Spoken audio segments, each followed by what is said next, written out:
The school board meeting will begin in 2 minutes. Please take your seats. Again, the school board meeting will begin in 2 minutes.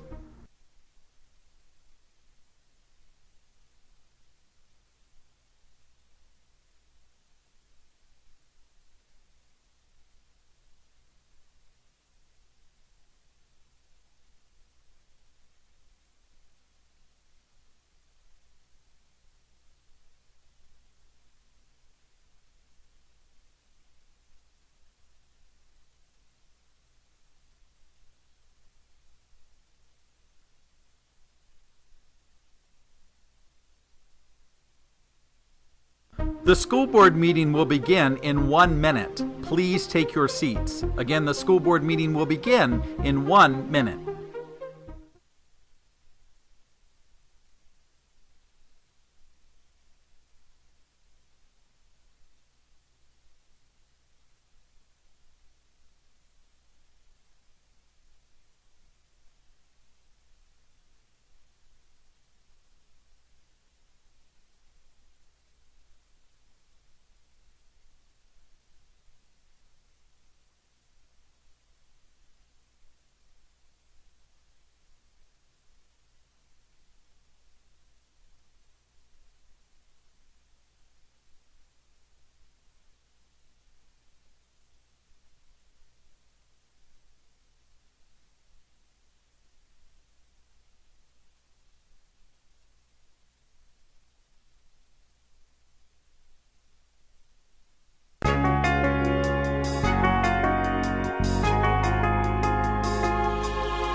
Good Tuesday evening, everyone, and welcome to the first school board meeting of the new school year.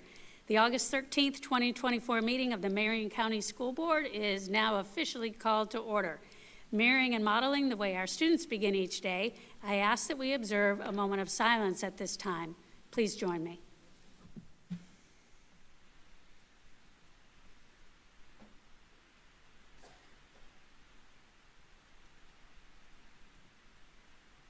Thank you. Good evening, Board Member Campbell. Would you please read our board commitment statement? With pleasure, Chair. We are the Marion County School District Leadership Team. When we come together, we are efficient, effective, and productive. Our three most important characteristics are dedicated, transparent, and individually responsible. To work well together, we must demonstrate respect, confront reality, and be accountable. We will always put students first. We will leave a legacy of success. Thank you, Board Member Campbell. For the courtesy of those listening to this meeting, I'm requesting everyone in the audience to please turn off their electronic devices or put them on vibrate.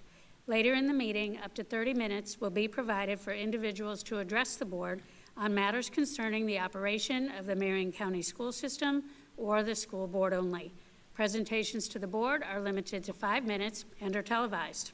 If you wish to address the board regarding a regular agenda item, or matters on which the board customarily takes action, you must first complete a peach-colored form located in the lobby. If you wish to address the board regarding a public hearing or a student discipline matter, please complete a lime green form. These forms must be fully completed and received by the board clerk no later than 5:40 p.m. The procedures applicable for each are on a separate sheet. Good evening, Board Clerk. Please call the roll. Dr. Allison Campbell, District 1. Here. Mrs. Lori Conrad, District 2. Here. Mr. Eric Cummings, District 3. Here. Mrs. Nancy Thrower, District 4. Here. Dr. Sarah James, District 5. Here. Dr. Diane Gullett, Superintendent. Here. Mr. Jeremy Powers, School Board Attorney. Here. Thank you, and good evening, Dr. Gullett. Would you please share who will be providing our inspiration and leading us in the Pledge of Allegiance for us this evening? Absolutely. Good evening, Madam Chair, members of the board. Great to see you, as you said, first week of school. So delighted to introduce Ms. Riedel, who's going to come forward and introduce some very special members from the Wyoming Park Elementary School who didn't start school yesterday. They've been in session now where I think we're on week 4. So thanks, Ms. Riedel. Yes, good evening, Board Chair Thrower, Dr. Gullett, and board members. Tonight I have the pleasure of introducing Mrs. Victoria Hunt, principal at Wyoming Park Elementary. Wyoming Park Elementary School is our pilot for our year-round school, and today marked day 17 of learning, and they are going strong. So I'm going to introduce Mrs. Hunt, who will introduce her student for the Pledge of Allegiance. Thank you. Good evening. Good evening, board members and Dr. Gullett. Thank you so much for inviting us to the meeting. We are honored and proud to represent the district in the first year-round school pilot. I am proud to announce one of our third grade students, Rosalie Scheel, who will lead us in the Pledge of Allegiance. Just a minute, sweetheart.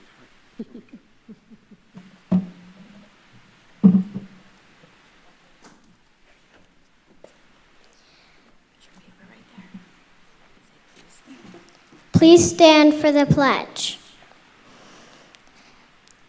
I pledge allegiance to the flag of the United States of America and to the republic for which it stands, one nation, under God, indivisible, with liberty and justice for all.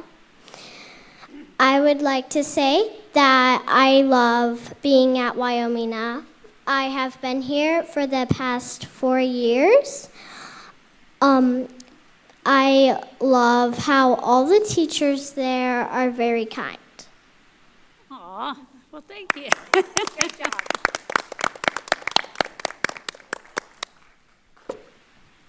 Thank you so very much. I guess she wanted to share a little more tonight than just the Pledge of Allegiance.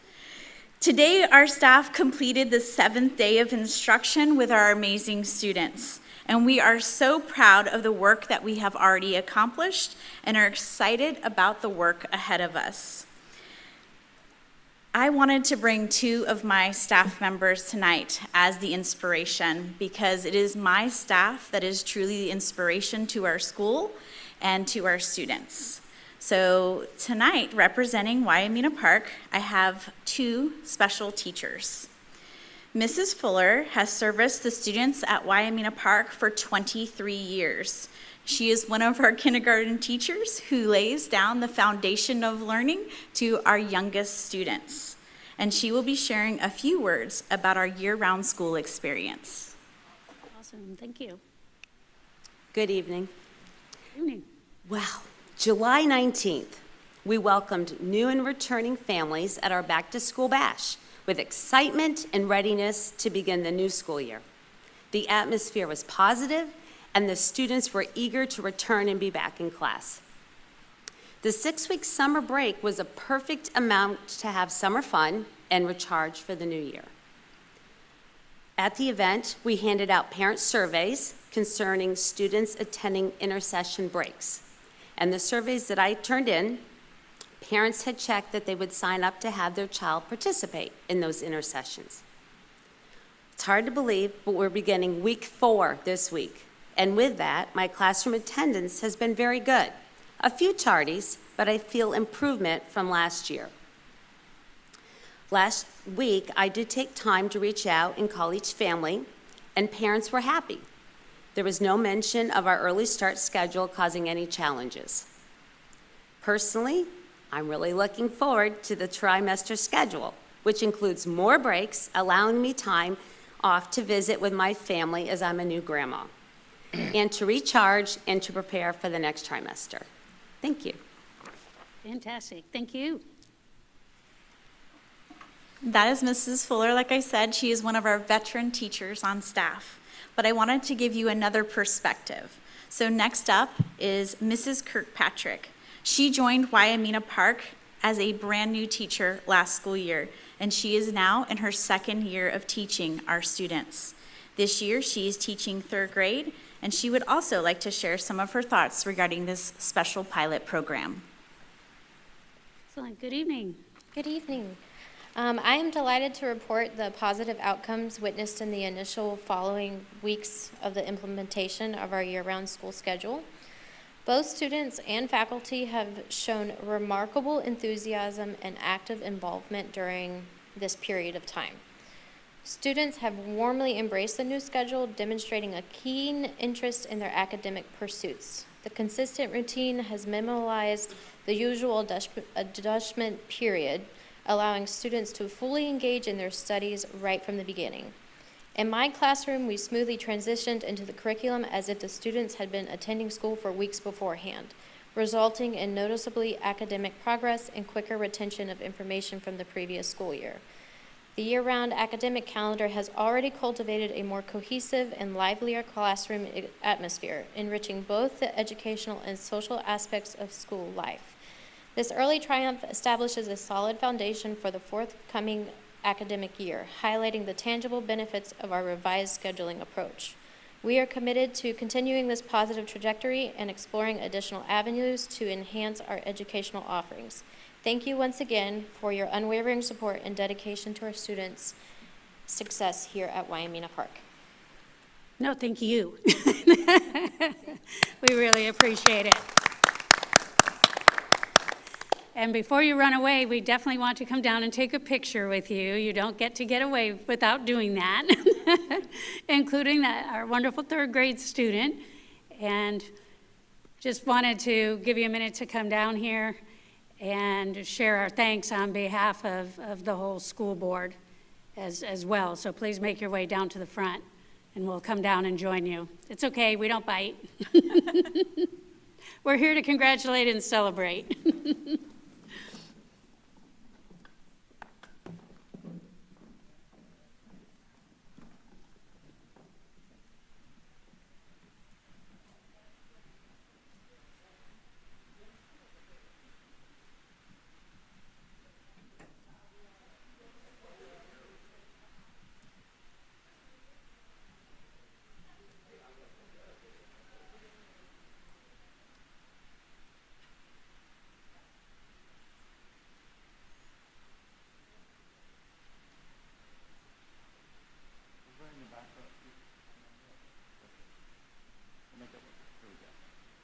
Look in this direction. 1, 2, 3, couple more. And one more. Good. Thank you.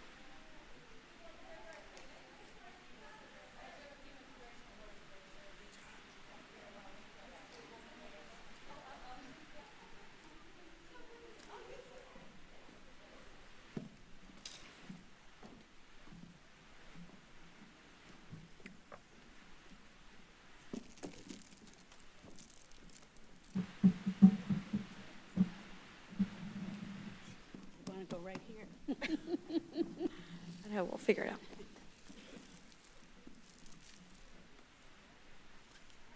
Thank you so much for taking time out of your busy schedules to come down and be here with us tonight. Your school was the lead-off to the beginning of this school year, and talk about setting the bar high. Everything from just the optimism that you display towards the kids, and you're hovering, I quite believe, well above the district average in attendance, and just so many wonderful, wonderful things are already happening at Wyoming Park, and it's a testament to the team that it takes, to make that happen. So thank you for representing the start of the school year so well, because it has just transferred. I think overall we had a great first day of school yesterday, so you guys are really carrying the torch, and it couldn't be more appreciated. All right, so we'll see you again soon, I'm sure. Thanks again.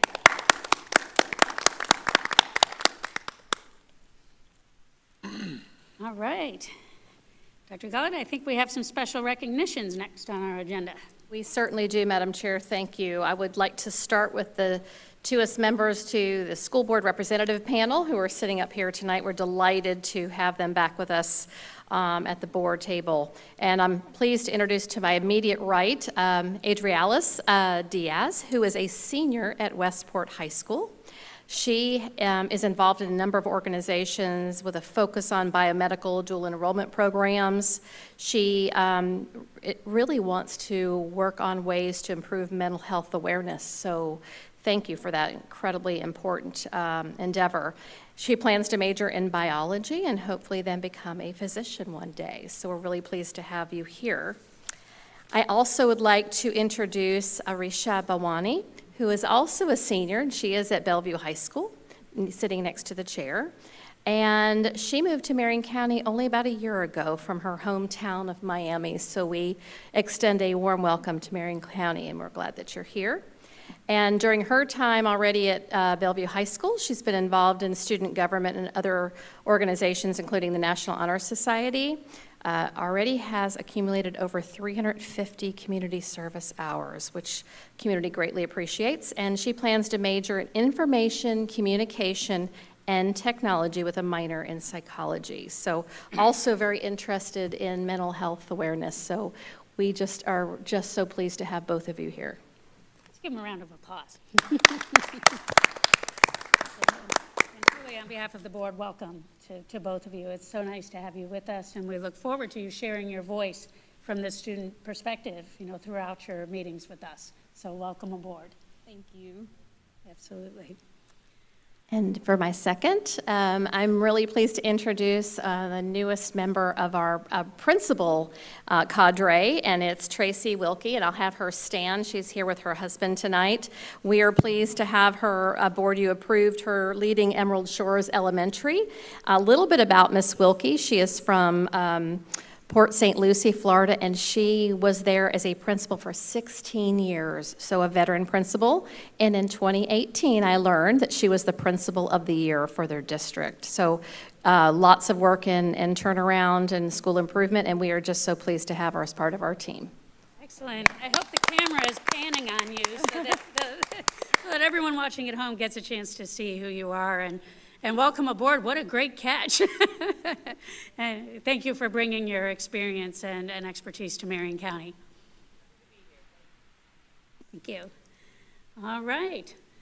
We'll move into the business portion of our meeting. Dr. Gullett, would you please make a recommendation on tonight's school board meeting agenda? Certainly happy to do so. Thank you, Madam Chair. I recommend approval of the agenda for the August 13th, 2024 school board meeting with the materials in the board packet, those materials distributed to board members at the meeting, and the audio recording included as part of the official record of the meeting, with the exception of the following items: D19.1, D19.2, D19.3, D19.4, D19.5, D19.6, and D19.7 that have been placed under discussion. And item C, 17.2, has been withdrawn completely from the agenda tonight. Thank you. Thank you, Dr. Gullett. Board, may I have a motion on the superintendent's recommendation? So moved. Moved by Board Member Campbell. Second. Second by Vice Chair Conrad. All those in favor say aye. Aye. Aye. Motion passes unanimously, 5 votes to 0. May I have a motion to approve the minutes for the July 9th, 2024 school board meeting? So move. Moved by Board Member Cummings. Second. Second by Board Member James. Are there any additions or corrections to the minutes? Hearing none. All those in favor say aye. Aye. Aye. Motion passes unanimously, 5 votes to 0. May I have a motion to approve the minutes for the July 11th, 2024 special school board meeting? Motion to approve. Motion by Board Member Campbell. Second. Second by Vice Chair Conrad. Are there any additions or corrections to the minutes? Hearing none. All those in favor say aye. Aye. Aye. Motion passes unanimously, 5 votes to 0. May I have a motion to approve the minutes for the July 11th, 2024 administrative briefing and work session? Motion to approve. Second. Motion by Vice Chair Conrad, second by Board Member Cummings. Are there any additions or corrections to the minutes? Hearing none. All those in favor say aye.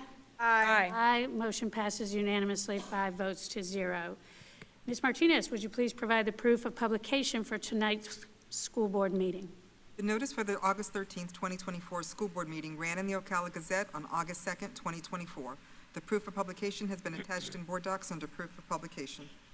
Thank you, Ms. Martinez. We'll move on to persons requesting to address the board, and I'll now ask our school board's attorney to explain the rules governing persons who wish to address the school board this evening. Good evening, Attorney Powers. Good evening, and thank you, Madam Chair.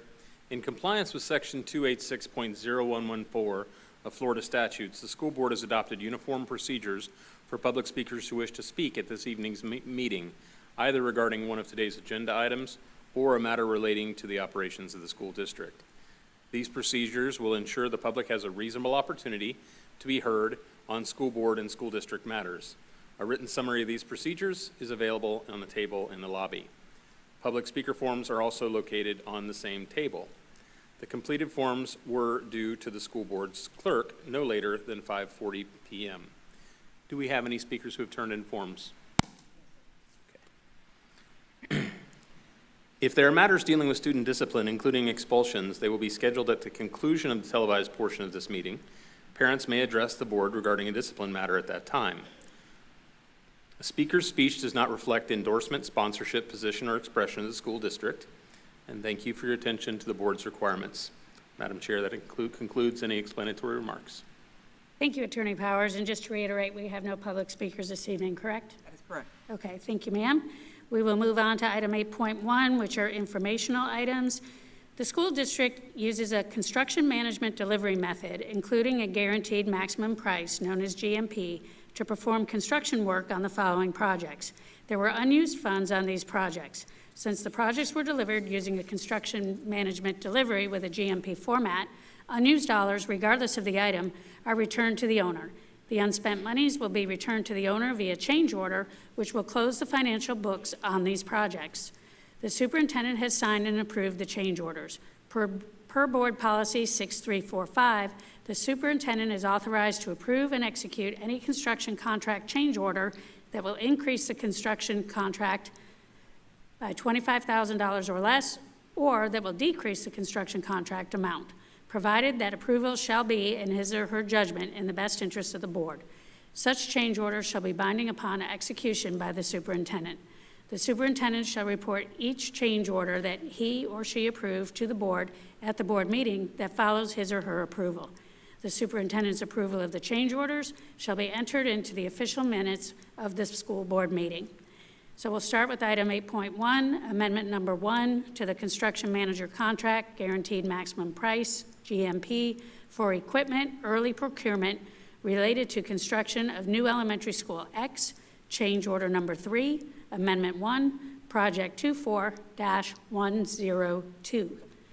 Item 8.2, amendment number 2 to the construction manager contract, guaranteed maximum price, GMP, for early site work and materials procurement related to construction of new elementary school X, change order number 1, amendment 2, project 24-102. Item 8.3, amendment number 3 to the construction manager contract, guaranteed maximum price for labor and materials consisting of interior construction related to construction of new elementary school X, change order number 1, amendment number 3, project 24-102. Item 8.4, construction of a heating, ventilation, air conditioning, known as HVAC system, for the gymnasium at Bellevue Middle School. Change order number 3, work authorization 1, project 23-111. Moving on to item 8.5, construction of a new central warehouse. Change order number 3, work authorization number 2, project 20-102. Item number 8.6, purchase of welding lab equipment for Denellen High School. Change order 1, work authorization number 23. And that concludes our informational items for this evening. We'll move on. I will need a motion to approve consent agenda items C10.1 through C18.5, with the exception of items D19.1, D19.2, D19.3, D19.4, D19.5, D19.6, and D19.7 that have been placed under discussion, and item C17.2 that has been completely withdrawn from tonight's agenda. May I have a motion, please? So move. Moved by Board Member Cummings, Second. second by Vice Chair Conrad. All those in favor say aye. Aye. Aye. Motion passes unanimously, 5 votes to 0. We'll now move on to our discussion items from the regular agenda. We'll start with item D19.1. May I have a motion to approve the grant application Title IV, Part A, Student Support and Academic Enrichment, known as SSAE. May I have a motion, please? Motion to approve. Motion by Vice Chair Conrad. Second by Board Member Campbell. Dr. Gullett, you have information you would like to share regarding this item? Yes, thank you, Madam Chair, members of the board. Tonight you will see several of our discussion items are based on federal grants. And so I'm going to ask Dr. Varner to come forward, and she's going to present this item, which is roughly $1.8 million for Title IV, which includes educational, behavioral, digital literacy support. So Dr. Varner will be coming forward. Thank you. Yeah.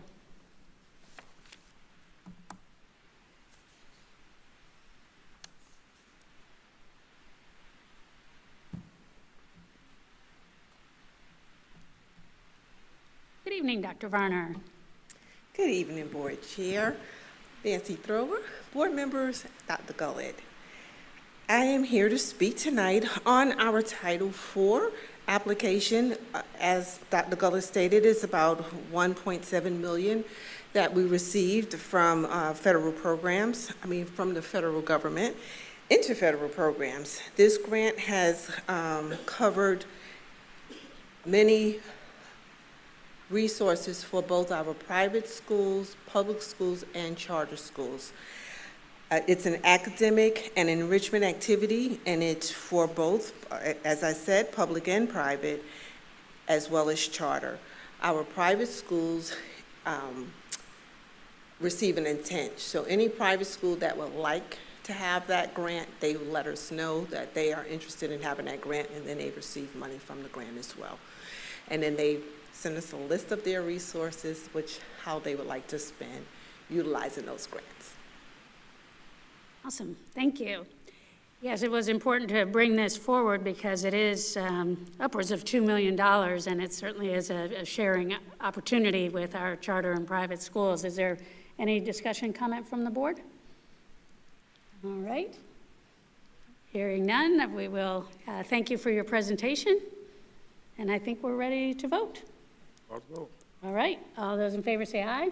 Aye. Motion passes unanimously, 5 votes to 0. Moving on to discussion item D19.2.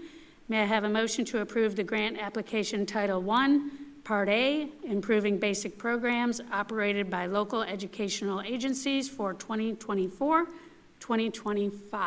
May I have a motion, please? So move. Moved by Board Member Cummings. Second. Second by Vice Chair Conrad. Dr. Gullett, you have information you'd like to share regarding this item? Thank you, Madam Chair. Dr. Varner hasn't gone far, and we're going to bring her back up. Just want to mention that this is Title I, so as you know, this is identified for students with eligibility needs, so we can support their learning opportunities, and the amount for this is roughly $19.4 million. So Dr. Varner is going to provide some additional information. Board, thank you. Thank you. Yes, as Dr. Gullett stated, it provides financial assistance for schools with high percentages of children from the low-income families to help increase student achievement.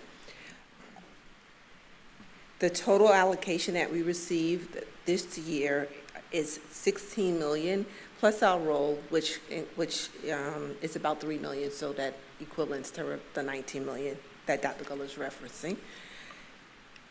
Our Title I is based to receive any federal assistance from the schools in our district, both 3, charter, public, and private. Again, our private schools have to share an intent to receive title funds. They are not considered a Title I school, but they do receive funds if they share that intent to receive funds.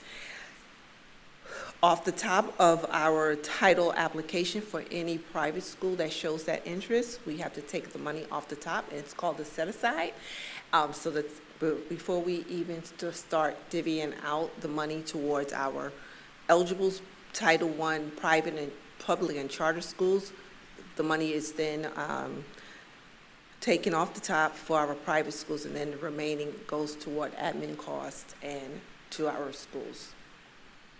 We have approximately, I believe it's 44 public schools this year who received our Title I funds.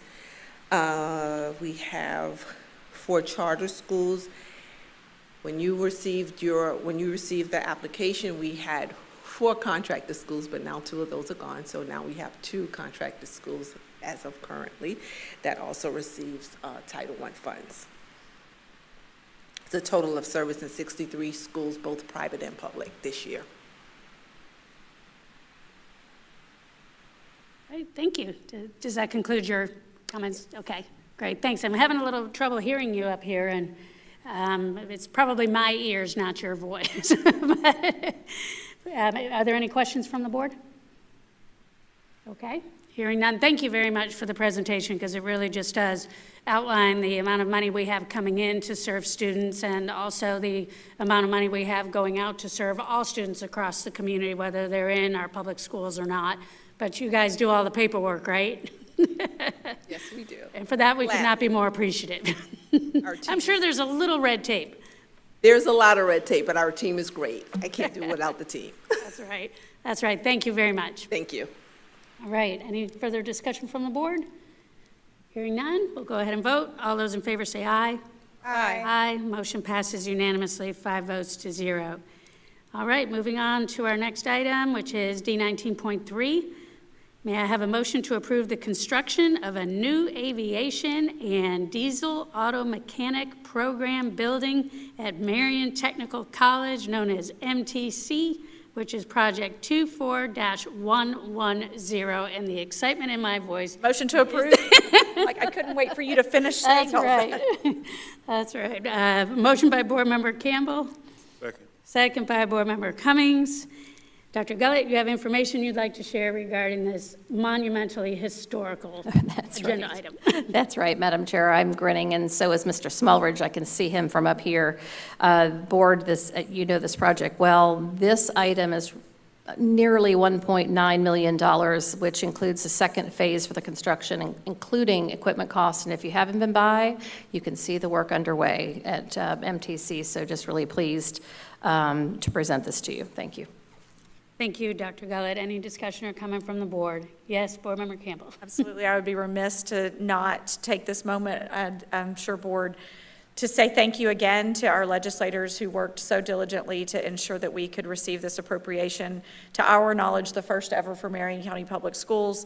The appropriation request was not an easy task for us to take on, and I know that was something new for staff to work on, and then for legislators to be able to get it all the way through and signed by the governor really helped us, and certainly is going to be a wonderful addition to our career and technical education programs, and Marion Technical College is going to be better for it. So just super grateful and excited to see dirt moving. Absolutely. Any further discussion, comments from the board? All right, hearing none. I certainly support everything that Board Member Campbell just shared. It really is a great leap forward for this district and for our students. And I wanted to thank the whole board for their good work, for their advocacy, with our legislators for working so well with staff and Dr. Gullett, you know, to bring this home. So this is going to be a fun one to approve. All right, all those in favor say aye. Aye. Aye. Motion passes unanimously, 5 votes to 0. All right, moving on to item D19.4. May I have a motion to approve the independent contractor agreement with Hands Up Holdings, LLC, doing business as Hands Up Communications? So move. Moved by Board Member Cummings. Second. Second by Board Member James. Dr. Gullett, you have information you'd like to share regarding this item? Thank you, Madam Chair. Just briefly, the cost for this item is $788,000.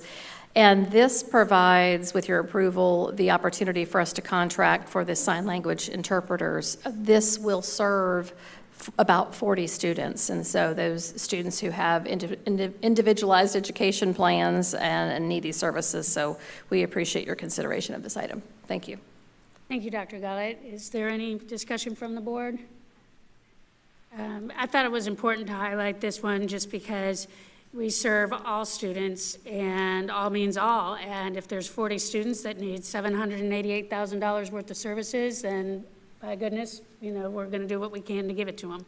And I really appreciate having the opportunity to share that publicly. All right, if there's no further discussion, all those in favor say aye. Sorry, I was just going I'm to say, sorry. I'm not certain if the individuals that I witnessed yesterday were a part of this particular contract, but I did witness students walking off the bus, and the first person they're greeted by is a sign language interpreter because they have potentially been on the bus without any communication whatsoever. So this is an incredibly powerful service that we provide to all students, making sure that all students can be educated, and it's just amazing. So thank you for bringing this forward. Absolutely, you're welcome. And when you get a chance to see it firsthand, it drives it home, for sure. All right, if there's no further discussion, we'll go ahead and vote. All those in favor say aye. Aye. Aye. Motion passes unanimously, 5 votes to 0. Thank you, board. All right, moving on to D19.5. May I have a motion to approve this standard agreement with Catapult Learning, LLC? Motion to approve. Motion by Vice Chair Conrad. Second by Board Member Cummings. Dr. Gullett, you have information you'd like to share regarding this item? Thank you, Madam Chair. The cost for this item, board, is $500,000, and want to make sure to highlight this is for students enrolled at the private schools, and so this is essentially a pass-through our budget to meet their needs, and this is their request. Dr. Varner is the business owner if you have additional questions, but essentially a pass-through at their request to serve the students in private schools. Okay, thank you, Dr. Gullett, and to be clear, it's a pass-through item, but the $500,000 is reflected on our total budget, right? That's correct. So it looks like we have the money, but we actually don't. That's correct. Okay. Yes. All right, I just want to make sure I'm clear on that. All right, any other discussion, comments from the board? All right, hearing none, we'll go ahead and vote. All those in favor say aye. Aye. Aye. Motion passes unanimously, 5 votes to 0.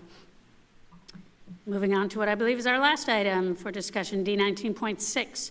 May I have a motion to approve the grant application for Title IX, Part A, Education of Homeless Children and Youth, known as the EHCY project. May I have a motion, please? Motion to approve. Second. Motion by Board Member Campbell, second by Vice Chair Conrad. Dr. Gullett, you have information you'd like to share regarding this item? Yes, thank you, Madam Chair. So Title IX helps us to focus on providing additional resources to homeless children that qualify. The cost for this item is $118,000, roughly about $119,000. And Ms. Del Nodal is here to provide some additional information for how these funds help the students in need. Thank you. Thank you. Good evening, Ms. Del Nodal. Oh, and we've got Mr. Butler here, too. He's here, too. Good evening, Board Chair Thrower, Superintendent Dr. Gullett, board members, and our student representatives as well. Very excited to hear that we have some student advocates for mental health awareness. I'm here to talk a little bit about our Title IX Education of Homeless Children and Youth project. The grant is designed to provide funding to support students experiencing homelessness.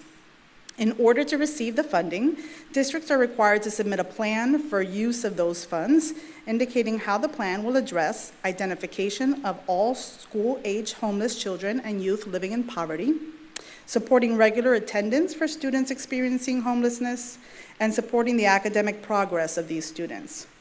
Overall, according to the Department of Education, the national graduation rate for students experiencing homelessness was 68% during the 2018-2019 school year, and 74% for Florida.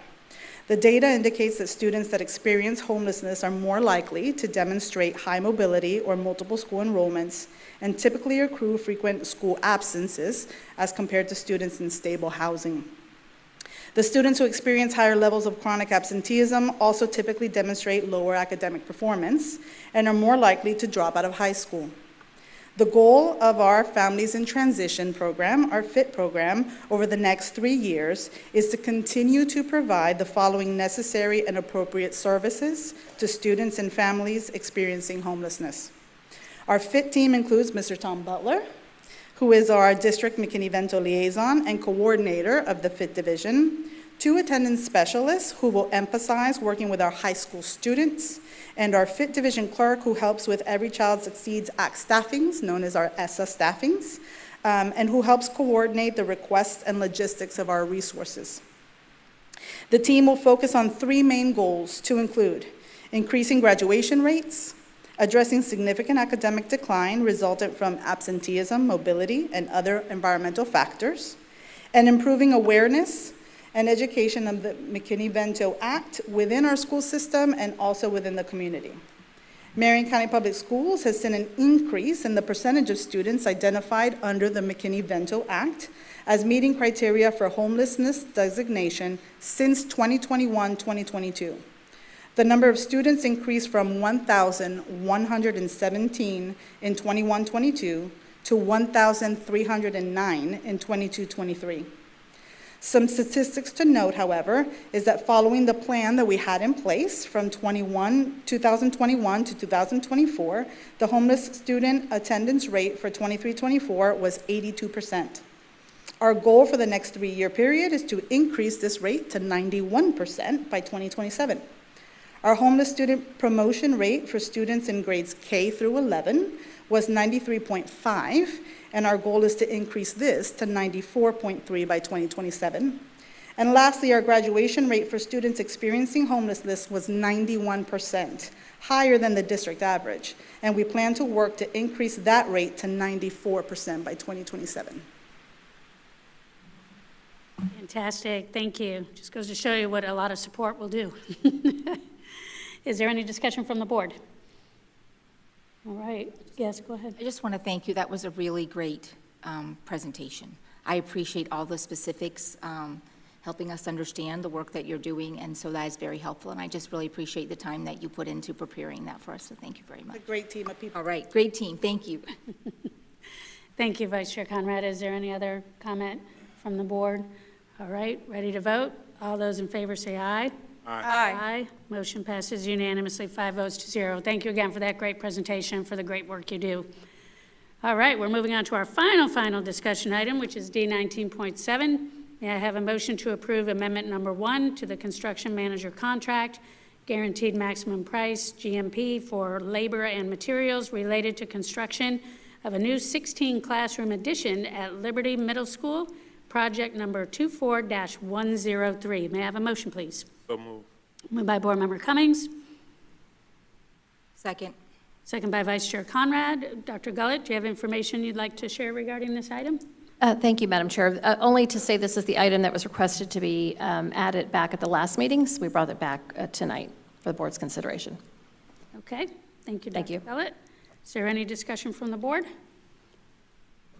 I just have a couple quick. Yes, go ahead, Vice Chair Conrad, and then Board Member James. I just have a question, and Ms. Dobbins, I'm sorry that I didn't get through this, this end of the contract earlier to ask you in person, but I was just wondering if you could explain to me the rates that are on that last page.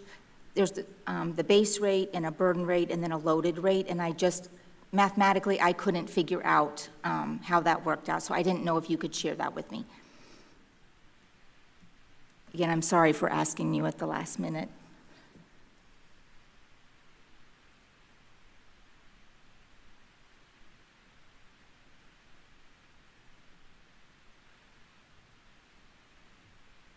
It's the very second to last page, I think, page 30, 29.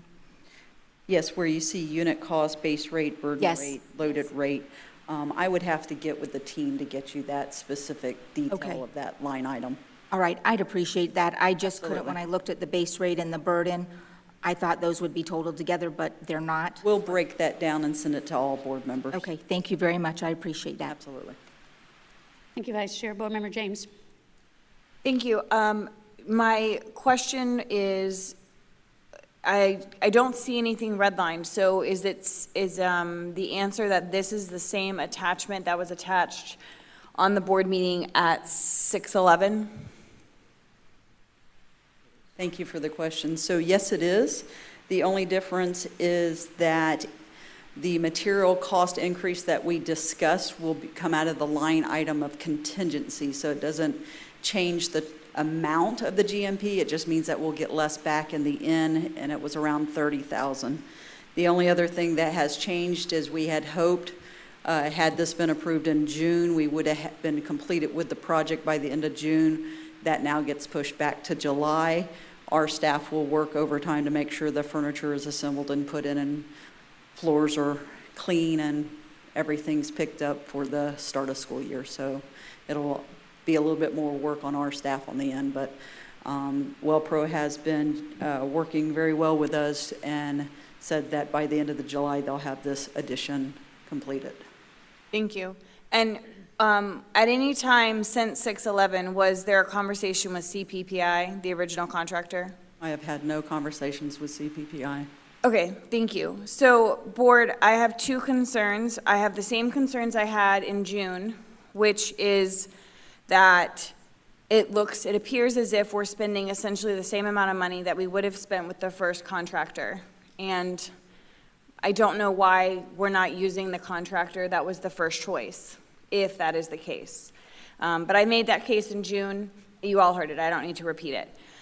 My other concern, and the reason I will vote no tonight, is because this was not notified with 7-day notice. And I realize the chair has the authority to shorten the notice, and that's all well and good, but it's a $9.26 million item that I think needed to be included in the board packet that's printed on Tuesday and available for the public, and I don't think it was properly noticed. So that's what I got. Thank you, Board Member James. Is there any other comment from the board this time? And for my part, I'll just say that I'm always committed to making sure that the appropriate notice is given for each and every project, and always within the legal bounds. And that's exactly the case with this particular item, as with any other I would ever approve to put before board members. So if there's no further discussion. Madam Chair, Yes. I asked that this one come back because this one directly affects folk in my district. If we don't get this going, we're going to still have that overcrowding issue over there, and we need to go ahead and get some dirt moving, as I've heard already tonight. So it affects Liberty Middle School, and I'm not seeing where waiting is going to help us. Thank you, Board Member Cummings. I appreciate that, and I didn't mean to move right on to a vote. I didn't realize that you had a comment to make, so my apologies for that one. Anything else from the board? All right, hearing none, we'll go ahead and vote. All those in favor say aye. Aye. Aye. Those opposed, nay. Nay. Motion passes 4 votes to 1, with Board Member James dissenting. Thank you. All right. That concludes our discussion items for this evening, and we will move on to board committee reports and concerns, and also starting with some meeting reminders. The next administrative briefing and work session has been scheduled for August 15th, 2024 at 9 a.m. The following administrative briefing and work session has been scheduled for August 22nd, 2024 at 9 a.m. The next school board meeting is scheduled for August 27th, 2024 at 5:30 p.m. All right. We'll go ahead and start with Ms. Martinez. Anything from your seat? No, Madam Chair. Thank you. Anything from legal tonight? Yes, I've been in communication with our attorney, Mr. McGraw, regarding the sale of the old warehouse. And as outside counsel, he's indicated that he's currently working still on drafting the contract language and should be done with that by the end of the month. We also then he and I are collectively working together on getting the advertisement language that we need to post. And I'm going to be working internally with our facility staff to be able to provide signage, because we have signage departments here that are able to work on specifically that. And that would be the signage that's going to go around the warehouse area to notice people. I've also discussed with him the possibilities of having essentially either time for an open house or time for individual appointments for people who might wish to view the internal structure of the property or be there to see whatever they may wish to see if they're active bidders. So he and I are going to inform the board more of that when that time is appropriate. and I will be resolving the contract with him and having the board chair review for any final details, as the board has indicated that the board chair may give her authorization for it to move forward. And of course, with Attorney McGraw and myself, we can have that prepared in the way that we need to. Also, anyone that wishes to make direct offers, because I realize there have been a couple people that have made offers, they can contact they can contact actually, I was going to say my office, but the truth is Mr. McGraw's office is the one that they would need to deal with. They can contact with those offers, and those can be relayed, and the board can review those, but ultimately the board has already made the decision that it intends to go forward with a bidding process, and Mr. McGraw and I will discuss more regarding the providing and unsealing of the bids as the time becomes appropriate for that. So there will need to be a period of time of advertisement, so no one's missed anything yet. Nothing's really been started yet because we have not finalized a contract, the contract language we'd like to see, nor have we posted it formally for ad, though I will note that it has been covered in the Ocala Gazette, and of course we've had now 3 different public meetings in which we've spoken about it. So that time frame for advertising will allow anyone who wishes to make a bid to be able to do so. And I will keep the board apprised of more. By the end of the month is when Mr. McGraw has indicated that he believes we'll be ready to take some next steps. Okay, thank you, sir. Exciting times. All right, very good. Any questions from the board regarding that? I'm happy to take those. Board Member James? So do you need consensus from the board? Because our previous conversation had said we didn't want anyone going in the facility.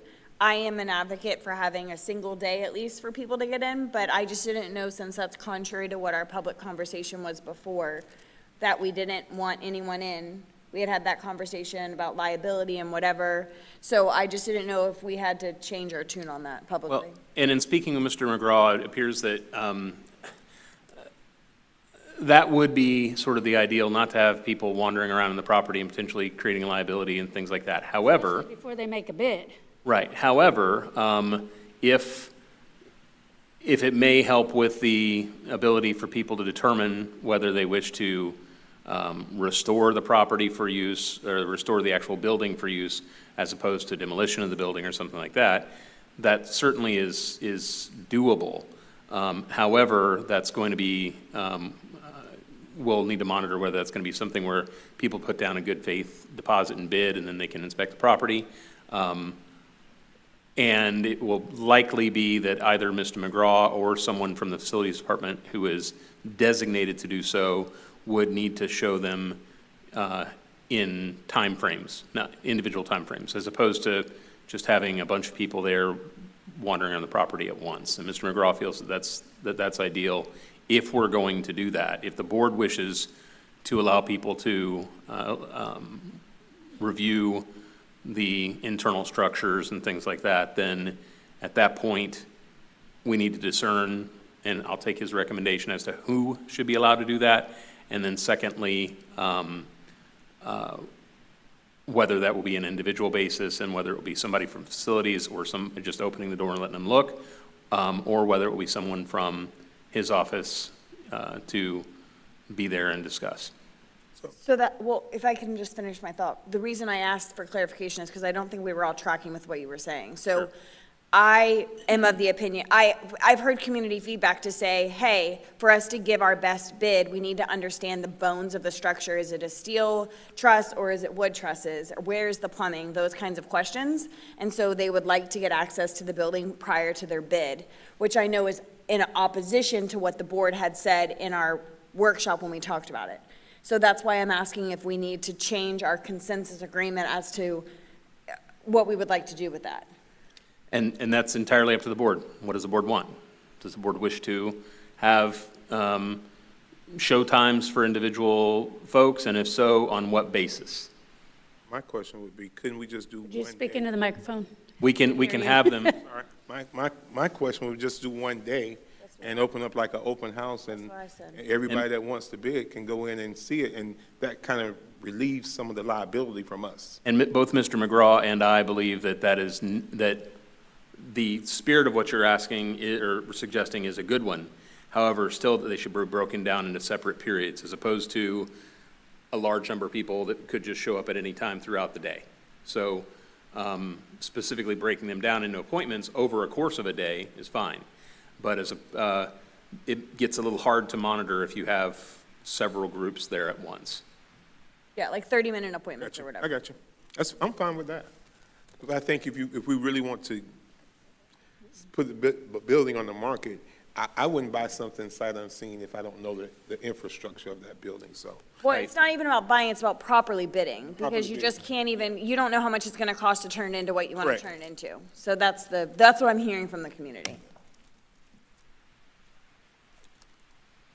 So if the board wants to give consensus as to which way they want to go on that, I'll reflect that to Mr. McGraw, and then if he has additional thoughts or considerations or concerns, then I'll bring those back to the board.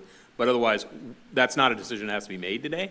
It is something, however, that once we get the advertising beginning, then at that point, we'll need to finalize that thought. So it's something that if you want to think about and come back later, that's fine. If you want to, if the board is wishing to allow showing of the property, then that's something that the suggestion would be that that's done in individual appointments, and that we have some mode to determine it's not just, I mean, even if you're looking at a house, it's not just anybody walks in and takes a look. It's has to be serious interested folks who are able to accrue the level of financing anyway.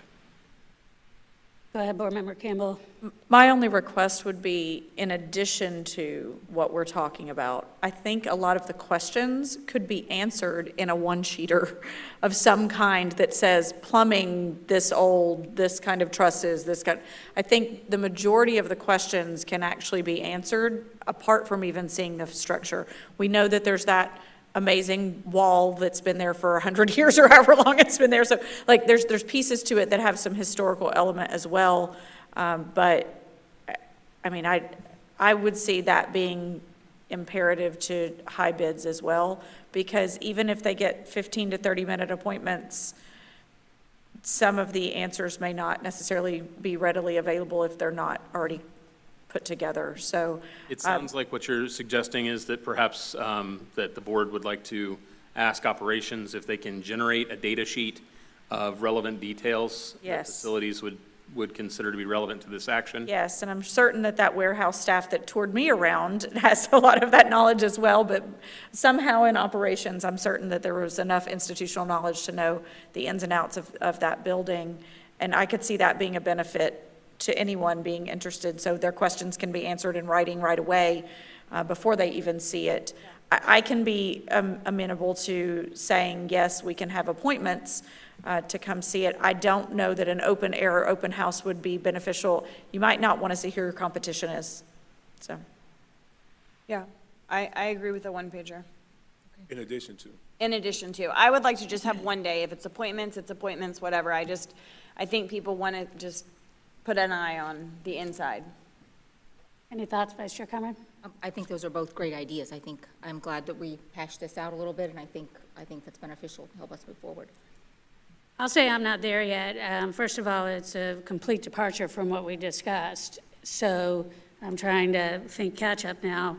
The other thing is that all over the country, all over the world, people buy properties all the time, online auctions, sealed bid, foreclosures, you name it. And there's pictures posted, and they go with what they have.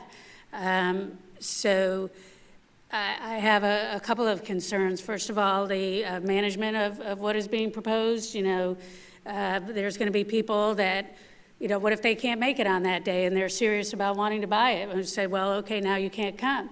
That's, you snooze, you lose, but then other people are getting a better opportunity to look.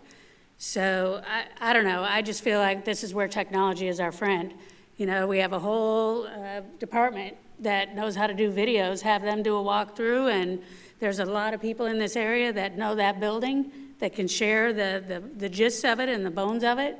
and put that information out there publicly and get our sealed bids. But that's where I am in this moment, having just heard this information. And typically, I'm much more ready to make a decision quickly, but maybe for one of the first times, this board member is wanting a little bit of time and for this to really be straight. Chair Thrower, if I might, I don't disagree with Chair Thrower. I think people just want to see the inside. So if there's a fact sheet that says there's steel beams, or the questions I've gotten are like, where's the plumbing? Is there plumbing in multiple places, or are there plumbing in one place? Because that's pretty impactful if you're trying to save the building and you're going to have to move water everywhere. Where's the sewer lines? Are the trusses wood or are they steel? So if there's a fact sheet that's comprised that covers all of the intricacies of what's inside, and we get a little 45-second video of what it looks like inside, I'm perfectly fine and content as a board member saying, this is what you got, guys, put your best bid forward. But people just want to see the inside. And so if we can do that digitally with a fact sheet that has all the information, I'm totally fine with that. So we're going to spend money to create a video to send the people to bid. No, that would be an in-house video. I mean, I said, we're going to spend money in-house. We're still paying We're still for going to it. spend money by having people walk the property and provide security. And to and be everything honest, else. Mr. McGraw's hourly rate is much higher than the hourly rate of our employees who work in our digital marketing department. So Mr. McGraw's hourly rate is pretty high.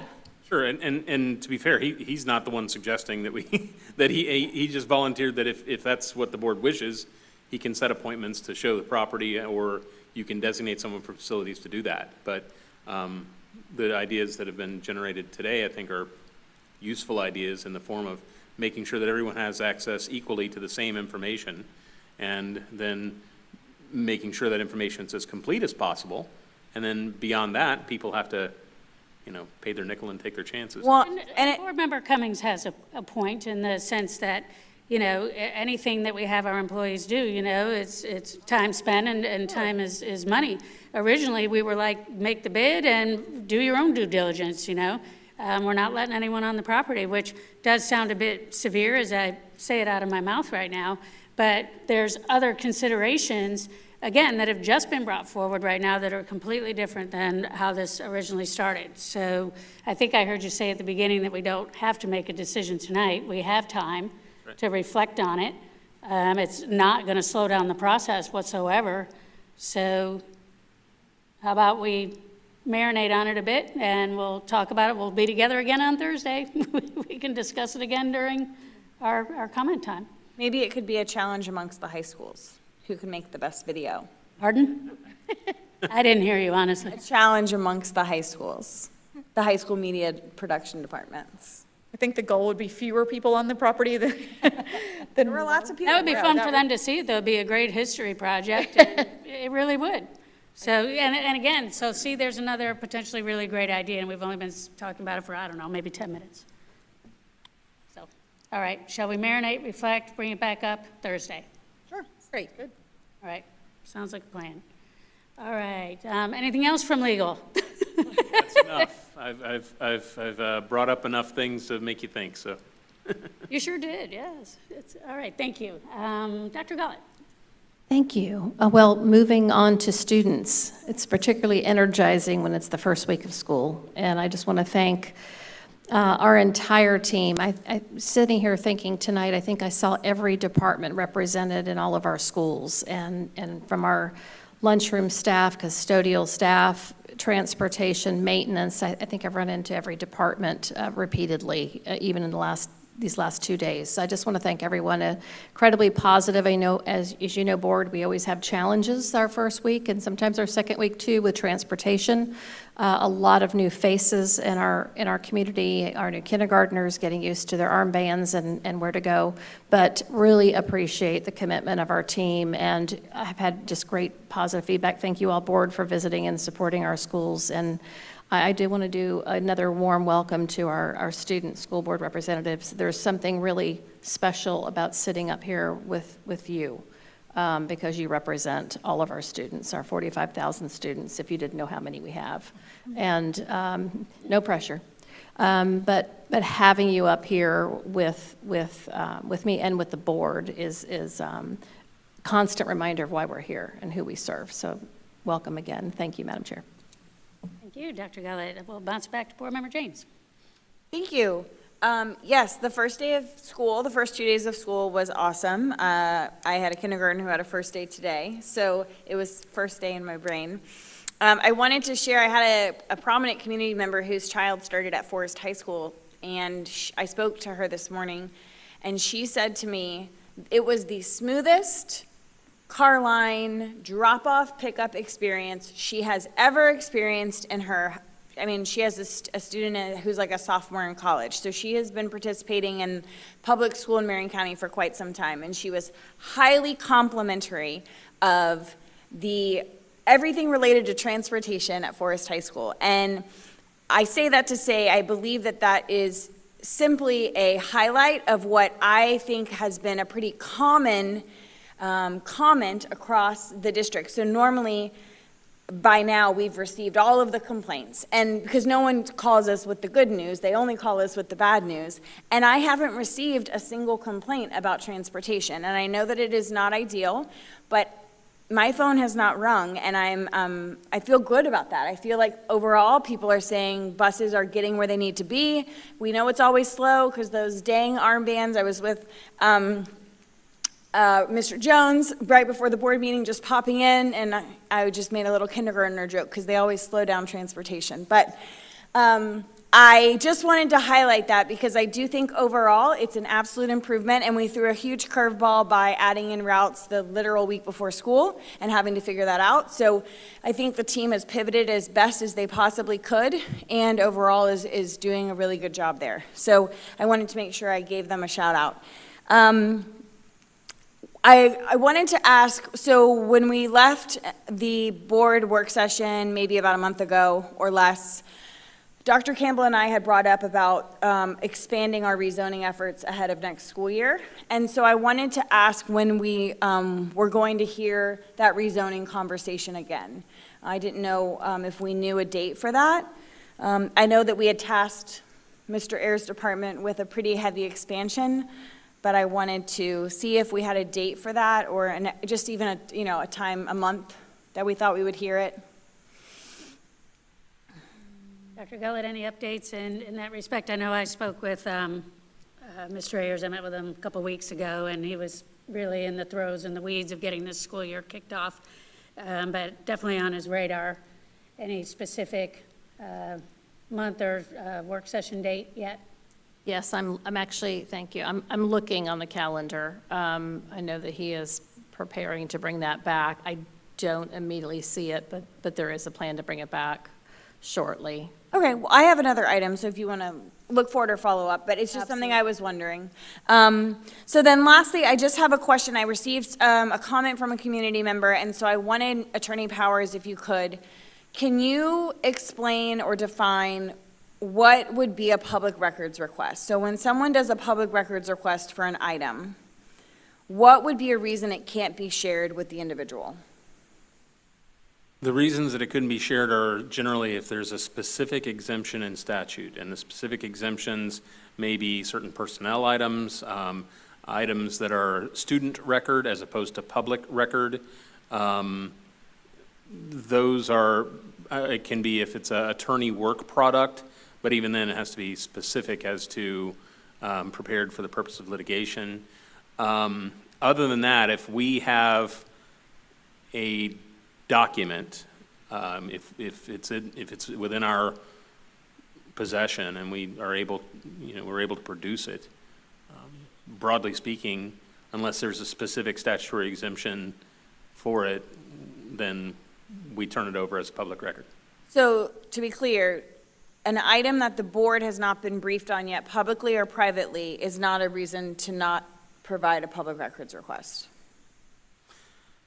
In general, I would say no. There's a, I mean, we have a public records department that reviews each one for those purposes, but even my drafts of something, if I'm in the middle of drafting an item and I'm half finished and my wording is all off and it's misspellings and terrible, if it's not something that counts as attorney work product, the fact that I have not finalized it doesn't mean anything. If it exists in draft form, it's still Okay. So I bring that up because, and I don't think this is on Mr. Christian specifically. I think it's just like a kind of chain of command situation. But there was a public records request for the salary schedule result, the salary study results. And it was denied because the board had not been presented the information yet. But I don't know that that is valid. Yeah, and I don't want to interrupt, but I will say that in that sort of instance, if the study's not complete and hasn't been turned over to us, then it's not yet a public record that's within our possession. If, however, we have been provided with the document, then the document is something that is subject to public record. Okay. And whether, I guess what I'm saying is the time frame of whether or not it's been formally presented is not a deciding factor in whether it's exempt or not. So I just bring it up because we all know how the rumor mill runs, and one person hears something is back, and then everyone, and so if it's possible for operations to clarify, if we have received that study, whether the board has been briefed or not, if that deems it to be a public record, then I would want us to be sharing that information with whoever has put in a records request for it. So whatever that looks like, obviously we haven't received it as a board, but that doesn't necessarily mean operations has or has not. I don't know, Dr. Gullett, if you want to speak to whether you guys have received it. Thank you, Board Member James. So Board, it is my understanding it's not complete yet. I know that Ms. Morant received some initial information, but she had more questions than not, and so proceeded to get some questions answered. I don't have a copy of it, and I haven't seen it yet. So I know that there were, for example, there were positions and titles that were unique to different districts, and it was difficult to figure out which match which ones. And so there were a lot of questions that she shared that she needed to go back and ask them. And I have not yet seen their answers and have an update. So she described it as to me, it's not complete, but we'll certainly update the board as soon as we have something. I'm expected to have a follow-up meeting with them shortly. And so to that point, Attorney Powers, I know that our emails are a public record. So when an email comes in with that attachment, is that then a public record? Yeah, and I'm going to, again, broadly speaking, because I don't know a lot about this particular situation, but it seems to apply to this as well as anywhere else. If I can go put my hands on a document, or if I can pull up a document on my computer that exists, if it's not subject to an exemption, the state of completion or submission or anything like that is irrelevant. So now, it may be that sometimes when people make public records requests, what they're looking for is, they're looking for the final version. They don't care about my draft. Totally. Unless maybe they want to see the draft. And if I've updated the draft along the way, then sometimes the metadata isn't there anymore. But otherwise, if it exists right now and I could get to it, if somebody, it's sort of the gun to the head thing. If somebody was actually saying, you must do it right this moment, could I? And if the answer is yes, then at that point, a public records exists if it's within our possession, whether it's complete or not. So, but again, I don't know with this particular item, the status of it. I don't know if it's been something that's just been, viewed remotely and it's in their possession and we don't have it, or if it's, I don't know anything about that. Madam Chair, if I may, I just want to clarify for the board, we will always comply with public records requests, and I know Mr. Christian does a fantastic job of that, so we'll follow up because I wasn't aware of the issue until tonight. So we will make sure to follow up and we'll follow up with the board. Okay. Yeah, I want to make sure that I just want to make sure that we're doing whatever and we're supposed to do. And I realize we haven't received it yet, but if it's available in a public record, then I mean, it's not advantageous to us to necessarily provide something that's not complete, but if that's the nature of the work, then that's the nature of the work. Sure, and again, the main point is, if I have requested that someone complete a study or give me a document, and they have drafts of it, but it's not yet been given to the district, at that point, it's not a public record, right. I don't have it yet, Correct, got it. Okay. Right. Okay. It's not maintained by us, at that point. Yes, got it. So with that, all I'll say is I know our kids are going to keep trickling in over the next 10 to 20 days. We always see an influx after Labor Day, so our IPCs and our front office staff are going to be busy adding kids in, and I'm hopeful that we're going to see everybody in school by our 10-day count so that we can keep all of our units at our school. Hopefully we're where we need to be. We don't need to add a ton of units, but I know the teams are working really diligently, so that's all I got. All right. Board Member Cummings. Good evening. Very, very, very brief. It's always exciting at the beginning of the school year. It was just amazing. Board Member Conrad and I showed up at the same school yesterday. And what I saw was very impressive. It wasn't just teachers on deck. Every staff member that was at College Park was on deck. All hands were on deck. There was even some volunteers out there to make sure that the day went well, that the morning went well. And I was just thoroughly impressed with that. So shout out to all of our schools that have had these, that have had people come in for the community to help to make sure that we got to a good start. I said a couple of days ago that I'm expecting this year to be it's a new school year, and I'm expecting new things in the school year. So new expectations, new levels of success, new goals. And I think this is the year that we're going to be turning the corner on some things. So we're off to a good start. That's it.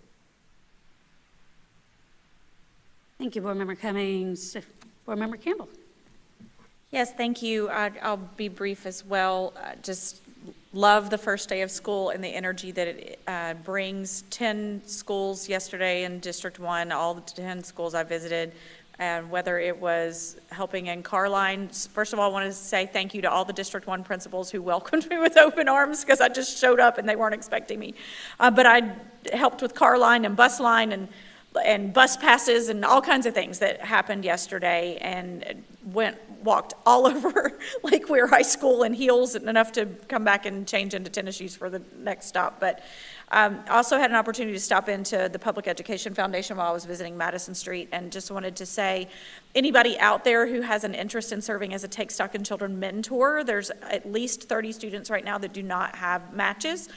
They really are working on that in the next couple of weeks because the meetings don't begin until September. But if anyone out there has ever thought about becoming a mentor, it's a wonderfully rewarding experience. I had the opportunity to bump into my mentee. I haven't seen her since May, but she was in class change when I was at Forest, and she walked through the rotunda. I was like, ah! We were so excited we got to see each other. So being a mentor is an incredibly rewarding experience. So anyone in the community who might be listening who has the availability of basically 1 hour a week 30 minutes a week. If you want to count drive time, you might want to consider an hour. But it really is a rewarding experience. We already mentioned the construction at Marion Technical College, also seeing dirt moving at Osceola Middle School and dirt moving with the elementary schools that are under construction, more than dirt at elementary schools, just lots and lots of dirt moving in Marion County Public Schools. It is an exciting time. Two final quick things. I had the opportunity to spend quite a bit of time yesterday with Mr. Jones and his staff here on this campus, and the alternative program that we are bringing here to this campus is in good hands, and I know that the team is working really hard to make sure that we are doing the best by those students. And kudos to the team, and kudos to all the teachers, all the staff, all the people here on this campus, because it's going to be great. And I know that there were a lot of questions, concerns that I had seen and read and responded to and all, and just grateful for the good work that is underway. And today won't look like yesterday, and tomorrow won't look like today. And we're just going to continue to do what's best by kids and to continue to improve. Last thing that I wanted to say is congratulations to all students who took ACE exams, because those scores came back today. And so I'm not sure if if she took any ACE classes, but I know Arisha did. And so congratulations on your credits that you received today. My own children received some credits today. So just one of those exciting times. I know those tests were taken in last school year, and the results came back today. So kudos to all the students who got ACE credits, and that's just a great opportunity for students to get those college credits and to potentially graduate with ACE diplomas. So that concludes my comments. All right, Board Member Campbell, Vice Chair Conrad. Sure. I just have a few things also, and really reiterating some of the things that have already been shared, but I too am extremely grateful for all of the staff.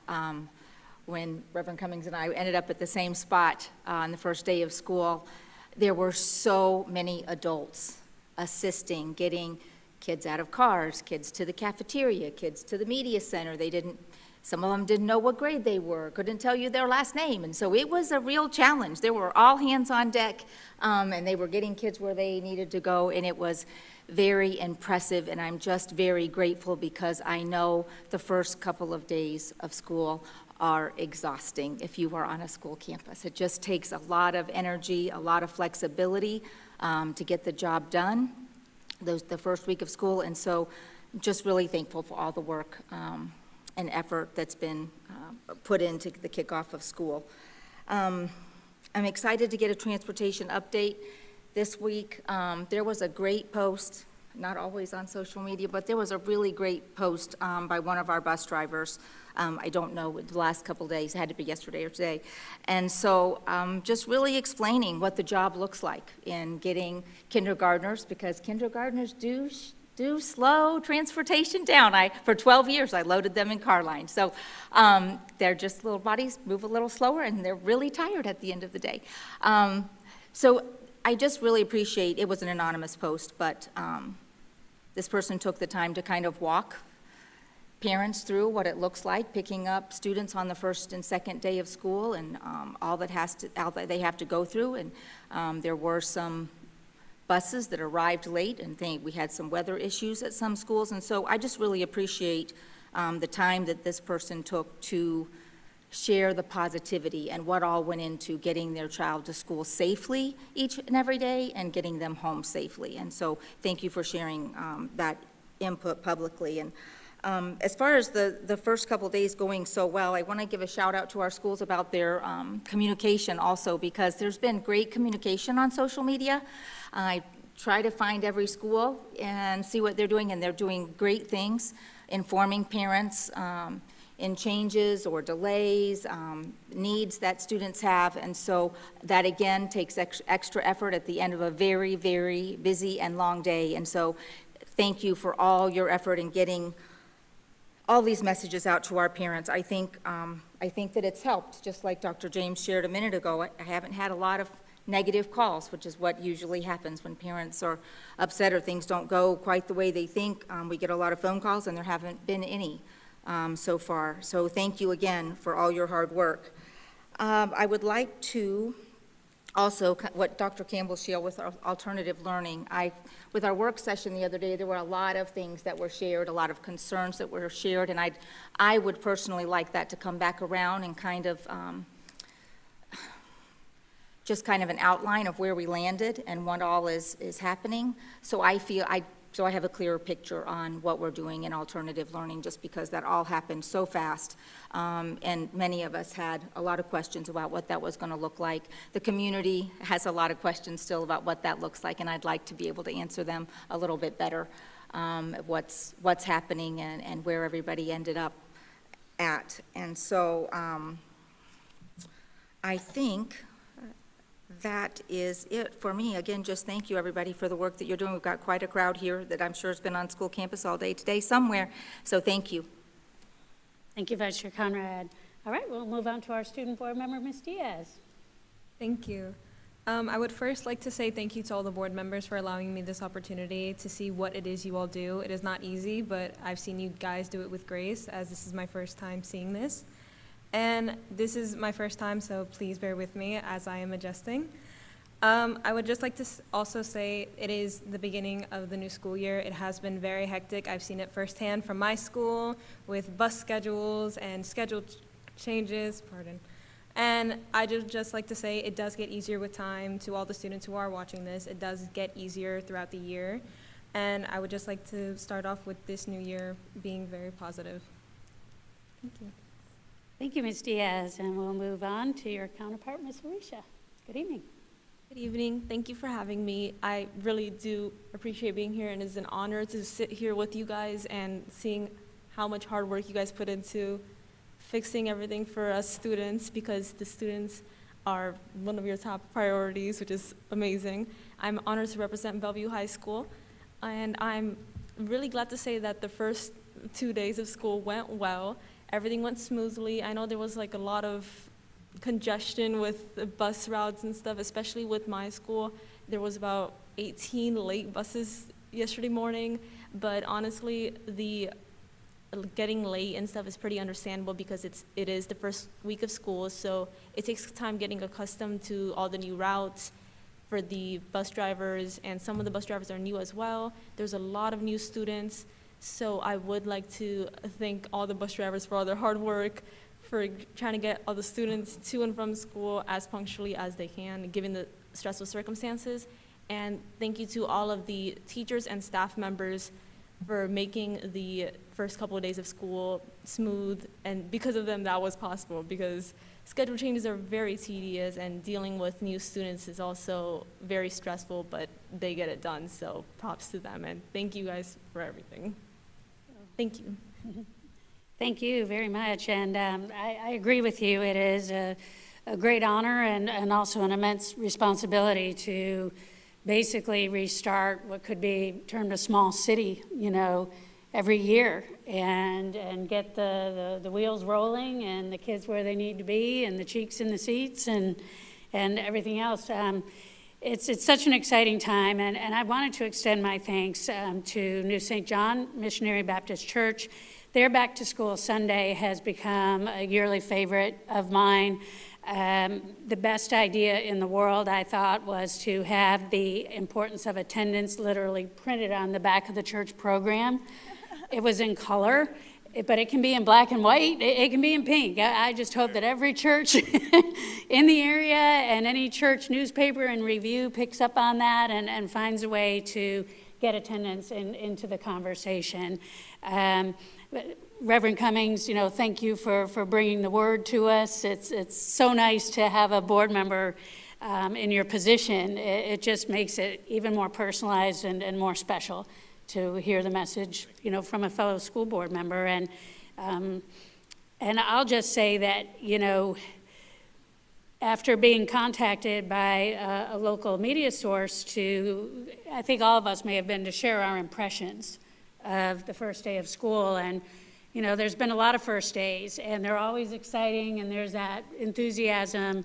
But what I shared with this media source was what I witnessed helping in my schools in District 4 yesterday was everyone taking that extra time, that extra step, that extra care, that extra everything to make each and every student, family, and each other feel welcomed and supported. And it was truly one of my best first days ever. It really, really was. And I had a couple of personal experiences. I remember your name, Henry. It was at Vanguard High School, and he was having trouble finding his class. He spoke English about as well as I speak Spanish, but somehow I helped Henry find his way to Mr. DeHay's class. And along that journey, I was trying to practice my Spanish. He was trying to answer me in English. And I listened as the door opened.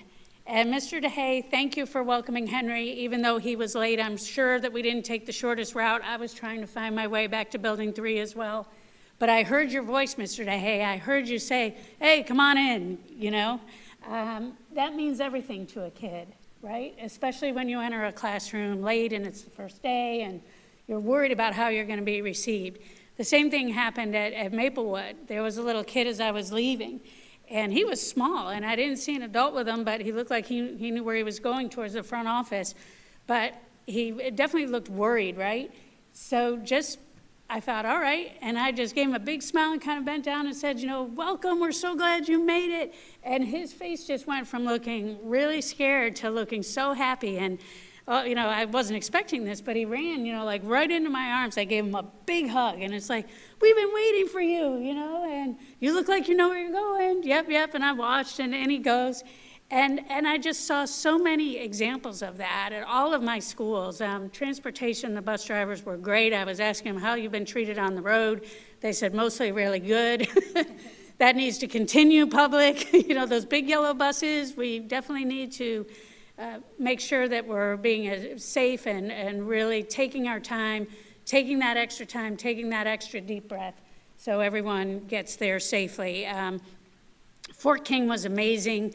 They have spent money, but they have also been very frugal, just having some nice bright banners that says, Fort King Middle School, home of the Falcons. It has just lifted up that whole campus, and I think one of you was talking about the presence of adults everywhere. Just being there in the hallways, kids coming up, they were actually wanting to know where to go, and there needed to be enough people there, to guide them and encourage them. Hey, this is your principal. He can tell you, this is Mr. Carter. It's those initial interactions that set the tone for the whole year. So I just want to say, globally that I am so grateful for all of the good things that I saw yesterday, including a quick visit to deliver a few chairs to one of the new alternative programs here on campus. It was just everyone pitching in, and so I hope that we just keep that going throughout the whole school year, keeping that spirit up, remembering to really care about each other and give each other the benefit of the doubt. And I have no doubt we're going to have a great year. So thank you for everything. Thank you to everybody. And we hope to keep you all uplifted throughout this whole school year. And thank you for being with us. We look forward to having you for the whole first quarter, right? Yep, our student representatives. So you'll be ready to hold the gavel by the time this is done. All right. There being no further business, may I have a motion to adjourn? Motion to adjourn. Second. Motion by Board Member Campbell.